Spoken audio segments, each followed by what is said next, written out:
د نرسنګ سکالرشپ په باره کې خو ما تاسو سره ویډیو اپلوډ کړې ده. نو د موږ سره چې کوم نور د بیچلر په لیول باندې کوم سکالرشپ دي ماشاءالله هغه اناونس شوي دي.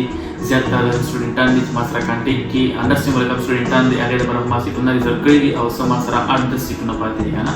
نو هغې سره کانټیکټ کسان ما سره کانټیکټ کې دي خو د انډیکیټ سره دې لیکلي سبا انډیکیټ ټیسټ دی. نو بیسټ ویشز فار آل. انشاءالله چې کوم د نور سکالرشپ په باره کې تاسو سره زه خبر شیر کوم. د دې نه مخکې السلام علیکم ورحمت الله وبرکاتو. زما نوم ډاکټر ایمي.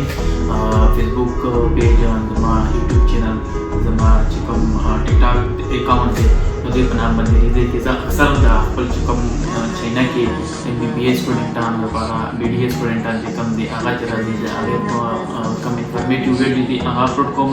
هغه په یوټیوب چینل باندې ټیک ټاک باندې فیسبوک پیج باندې فیسبوک پیج تاسو کتلی شئ دا سلیټیز چې کوم دی هغه اپلوډ کوم. زیاتره چې کوم سلیټیز دي د هرې اکیډمي سلیټیز چې کوم دي هغه اپلوډ کوم. نو ماشاءالله کافي چې څونه مانه هیلپ کېږي د سټوډنټ سره کوم ځکه چې د هغې سچویشن زه خپل تېر شوی یم. زه خپل یو ریپیټر پاتې شوم.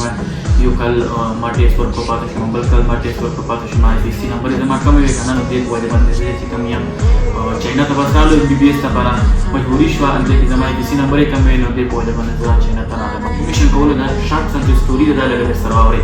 ما چې ایم بي بي ایس کې ایډمیشن کولو ما سره فراډ شانتې شوی و او چې کوم کنسلټنټ و هغه ډاکټر و که نه خو ما سره داسې فراډ شانتې کړی و چې مطلب هغه روپۍ وپۍ یې ولې که نه. نو زه حیران شوم که نه چې یاره دا لکه کم مایند کسان دي پخپله یو ډاکټر یې که نه د دې سچویشن نه تېر شوی او ته به بیا یو داسې کس سره چې تا ته پته رایي چې مطلب په کابل سټوډنټ دی او اپلیکیټ کې په څو پوینټونو کې پاتې شوی دی او ته به بیا ورسره لکه ما دا ورته ویډیو کریکټ کړي مو ورته دوی به بیا ما ته څه وکړل هغه دوکه یې وکړه روپۍ مو بیا یې ولې.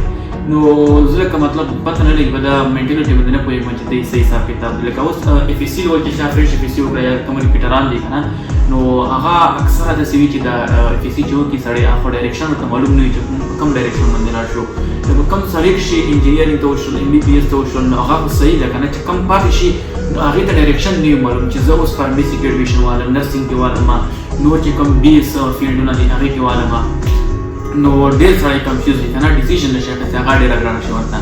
نو ما خو چې کوم سجیشن دی تاسو لپاره دغه دی که نه چې لکه اوس تاسو پاکستان کې ایډمیشن کوئ هغه که پرایویټ وي یا مطلب پرایویټ یونیورسټي کې وي یا ګورنمنټ یونیورسټي کې وي چې تاسو سره هغه روپۍ موپۍ کمې اخلي یا هغه اخلي که نه. لکه په تاسو پاکستان کې یا داسې یونیورسټۍ چې ګورنمنټ شته او پرایویټ یونیورسټۍ شته نو هغې نه بهتره زه دغه دی که نه ته وایم چې چاینا کې ښه سکالرشپې دي.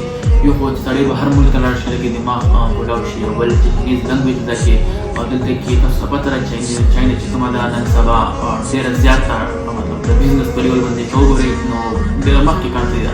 نو دلته کې چې سړی راشي که نه په ښه سکالرشپ باندې او ښه کس کې وګورئ که نه چې دوکه مقدر نه کړي نو په ښه سکالرشپ باندې که چېرته راغلی ته چاینا کې تاسو ډېرې زیاته اپورچونټي میلاویږي. نو بس دا خبره خو اخوا دي که نه تاسو سره زه اوس ټیک کوم بیا که تاسو ما سره چېرته مطلب غواړئ کانټیکټ وکړئ. اوس چې کوم ارټیفیشل انټیلیجنس چې کوم سکالرشپ دی او فارمیسي سکالرشپ فارمیسي یو فارم ډي دی یو فارم بي دی. فارم بي والا چې کوم دی هغه ډېر زبردست سکالرشپ دی. هغې کې ټیویشن فیس یې ستاسو فري دی ورسره د هاسټل فیس یې فري دی او مې بي چې تاسو یونیورسټي ته راشئ که نه تاسو ته منتلي سټیپنډ یې درکوي.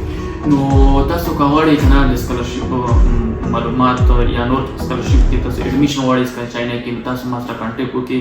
زه به خپل نمبر چې کوم دی هغه به درته ورکړم که نه نو تاسو ما سره کانټیکټ کولی شئ. نو انشاءالله څه دوکه به نه وي او په لو چارجز باندې او په لو وداوټ کنسلټنټي فیس باندې به زه تاسو سره کوم. زما ډایرکټ چاینیز ټیچر سره مطلب تعلقات دي په منځ کې کنسلټنسي نشته که نه. کنسلټنټ یو خو ناست وي په پاکستان کې هغه دانه فیس غواړي آفس فیس درنه غواړي نور چې کوم د سره مزدوران یا نور شي هغې فیسونه درنه غواړي نو مطلب ډېر چارجز درته دی. دلته کې چې ما چې کوم ټیچر دی هغه چاینیز دی نو هغه ما ته یونیورسټي ما لکه خپل غور ته وویل لکه چې زما لکه د نور د فالوور دي او ترجیح مثبت سټوډنټان ډېر زیات دي تاسو لږ مهرباني وکړئ ما ته چې کوم د سکالرشپ معلومات یې راکوئ. نو د نرسنګ والا کوم 3 میاشتې مخکې ما ورته ویلي وو اوس اناونس شو 20 سیټونه ورسره دي نو هغې کې ما سره 11-12 خو ریزرو شوي دي نو 8-9 سیټونه ما سره پاتې دي که نه. که تاسو غواړئ د نرسنګ د ښه سکالرشپ دی تاسو ما سره کانټیکټ وکړئ. هغې نه علاوه چې کوم نور فیلډونه دي فارمیسي شوله او ورسره ارټیفیشل انټیلیجنس ډېر زبردست سکالرشپ دی. که تاسو غواړئ نو ما سره کانټیکټ وکړئ. انشاءالله نور کوم معلومات دي هغه به تاسو درکړم. او ایم بي بي ایس مطلب سبا خو درته ټیسټ دی 22 سپتمبر باندې د انډیکیټ ټیسټ دی که نه نو بس زما خپل وریان پکې هغې ټیسټ ورکوي نو بس ټول لپاره موږ دعاګانې دي چې چا محنت کړې وي الله دې وکړي چې هغه سلیک شي چې کوم مطلب محنتي خلک دي کم کسان داسې دي چې مطلب هغه eligible دي که نه چې مطلب هغې ستړي کړي دي الله دې هغې ته ورسوي کسان چې 2023 کې فراډ شوي وو که نه الله دې نه وکړي چې هغه شانتې بیا وشي پروګرام MBBS وي BDS وي او نور سکالرشپ په باره کې څه معلومات کې تاسو ما سره کانټیکټ کولی شئ تاسو ما سره بات کولی شئ فیسبوک پیج باندې ما سره کانټیکټ کولی شئ مې واټساپ نمبر ورکړی دی تاسو انشاءالله نور انفارمیشن وي تاسو سره زه شیر کوم که نه د سکالرشپ دی تاسو غواړئ ما سره کانټیکټ وکړئ انشاءالله تاسو به ډېر مطلب اپرچونټي تاسو به ډېر مطلب ښه هغه به درته میلاو شي نو تاسو غواړئ ما سره کانټیکټ وکړئ صحیح ده